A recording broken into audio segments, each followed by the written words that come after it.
बिहार विधानसभा का शीतकालीन सत्र इस वक्त शुरू है और राजद ये लगातार आरोप लगा रही है सत्ता दल पर कि वो उन्हें सवाल पूछने नहीं दिया जा रहा है। ये तानाशाही सरकार है। अब ये कैसी सरकार है, इस बारे में हम खास बातचीत करने आए हैं इस वक्त जदयू प्रवक्ता सुनील कुमार सिंह जी के साथ। सर, लगातार आप पर ये आरोप लग रहा है कि आपकी सरकार तानाशाही है। देखिए, इस तरह के अनर्गल आरोप विपक्ष लगा रहे हैं बिकॉज विपक्ष के पास मुद्दों का, सकारात्मक मुद्दों का अकाल है। सरकार सुशासन के एजेंडे पर, न्याय के साथ विकास के एजेंडे पर सफलतापूर्वक काम कर रही है, जनता उसे सराह रही है। इसीलिए विपक्ष को कुछ जब नहीं सूझता है तो ये अनर्गल बयानबाजी और आरोप लगाते हैं। और विपक्ष के नकारात्मक माइंड से किससे मालूम चलता है, विपक्ष चाहते हैं कैसे भी कोई चित्र की जो सोच उसमें कुछ सकारात्मक बातें न हो और किसी तरह हंगामे की बलि चढ़ जाए, ऐसे काम करने की प्रयास करते हैं। जबकि उन्हें समझना चाहिए कि जो सत्र चलता है उसमें जनता के हार्ड अर्न मनी का, जो टैक्स पेयर मनी होता है, उससे चलता है और काफ़ी उसमें पैसे इन्वॉल्व होते हैं, मेहनत इन्वॉल्व होते हैं। तो एक चर्चा का जगह है, चर्चा के लिए पढ़ के आने पड़ती है, पढ़ने के लिए ज्ञान अर्जन करना पड़ता है। तो विपक्ष को न तो ज्ञान अर्जन में इंटरेस्ट है, रुचि है, न पढ़ने में रुचि है। जब कुछ मैटर है नहीं पास में तो इस तरह के अनर्गल बयानबाजी करते हैं। चलिए, तो मतलब सीधा आप ये आरोप लगा रहे हैं कि विपक्ष जो है, तेजस्वी यादव हो या जो भी परिवार हो, उनके पास ज्ञान की कमी है। देखिए, ज्ञान अर्जन जब कोई सदन में आता है तो वो चर्चा के लिए होती है कि चर्चा करने के बाद बिहार राज्य के विकास के, देश के विकास के और देश की दशा एवं दिशा तय करें। तो इसके लिए जब आते हैं तो लोग सकारात्मक अगर भाव से आएँ और अपने ज्ञान अर्जन करके आएँ, पढ़ लिख के आएँ, तो कुछ सकारात्मक चर्चा होगी और हमारा राज्य एक प्रगति के पथ पर जाएगा।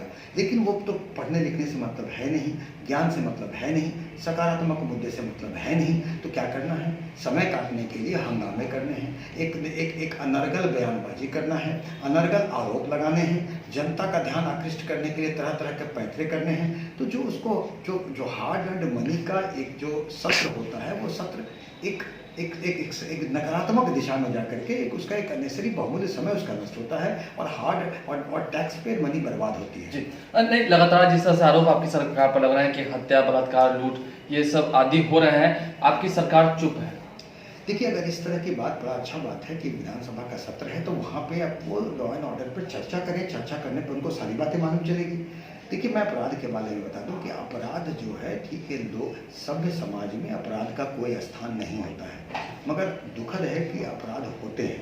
देखना ये होता है कि शासन, प्रशासन और सरकार कहीं अपराध को प्रश्रय तो नहीं दे रहा है और कहीं जो अपराध होते हैं वो कहीं छू तो नहीं जाते हैं। तो यहाँ शासन प्रशासन सारे अपराध जो करते हैं उनको पकड़ करके उसका जो नियत स्थान जेल भेजता है, कार्रवाई करता है और उसे दंडित करता है। मतलब कि इनकी सरकार में बख्शे नहीं जाएंगे जो दोषी होंगे। देखिए, ये घोटाले हो रहे हैं, घोटालों को लेकर के लगातार आरोप लगा रही है। तो क्या आप इस बात की पुष्टि कर सकते हैं कि जो भी इसमें इन्वॉल्व होंगे, भले वो प्रशासनिक अधिकारी क्यों ना हो, उन्हें जेल होगी?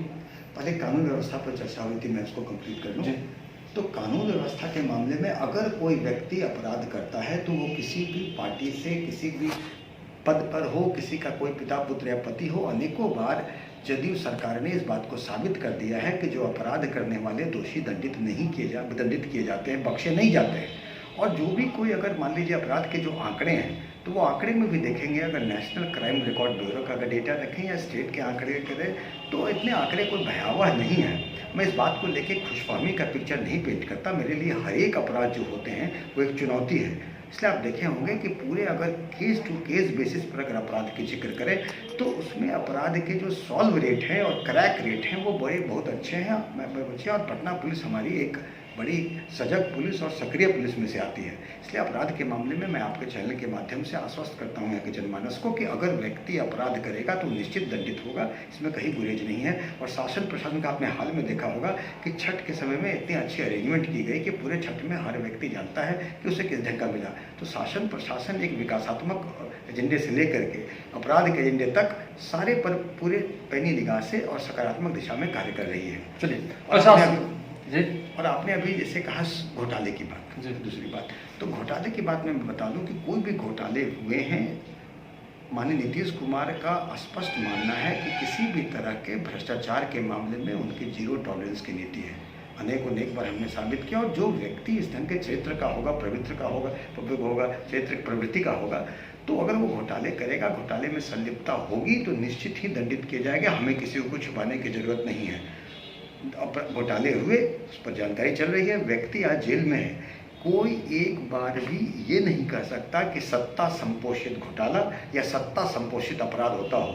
ये सत्ता संपोषित अपराध व घोटाले वो राजद के शासनकाल में हुआ करता था और सारी जनता उससे पीड़ित थी। चलिए, राजद को अपना दौर याद करना चाहिए, ये कहना है जदयू प्रवक्ता सुनील कुमार सिंह जी का। अब इस पर राजद क्या जवाब देगी? जनता की जो गाढ़ी मोटी कमाई विधानसभा के अंदर वेस्ट हो रही है, उस पर क्या कहेगी विपक्ष?